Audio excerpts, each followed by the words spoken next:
આજે મોડી રાત્રે 2:30 વાગ્યાના અરસામાં અમારી નાયબ કલેક્ટર પ્રાંત ચોટીલાની ટીમ સાથે અમોએ થાનગઢ તાલુકાના તરણેતર ગામના સરકારી સર્વે નંબર 592 વાળી જગ્યા ઉપર આકસ્મિક રીતે દરોડા પાડવામાં આવેલા હતા। આ દરોડા દરમિયાન સ્થળ ઉપરથી ખનન કરી રહેલા એક હિટાચી મશીન, 3 ડમ્પર અને એક ટ્રેક્ટર એમ મળીને કુલ 1,97 લાખ રૂપિયાનો મુદ્દામાલ જપ્ત કરવામાં આવેલો છે।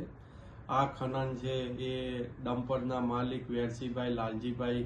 શારદિયા રહે તરણેતર તાલુકો થાનગઢ, લખધીરભાઈ ભીમસીભાઈ લલોત્રા રહે ડોળિયા તાલુકો સાયલા, હેમુભાઈ જીવરાજભાઈ ખમાણી રહે તરણેતર તાલુકા થાનગઢ, આમ આ ત્રણેય ઈસમો ભેગા મળી અને ખનન તેમજ વહન અંગેની તદ્દન ગેરકાયદેસર રીતે સફેદ માટી અને સેન્ડસ્ટોનનું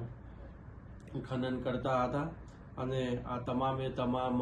જે વાહન છે જપ્ત કરીને મામલાદાર કચેરી ચોટીલા ખાતે ખસેડી અને આગળની નિયમ અનુસારની કાર્યવાહી હાથ ધરેલ છે।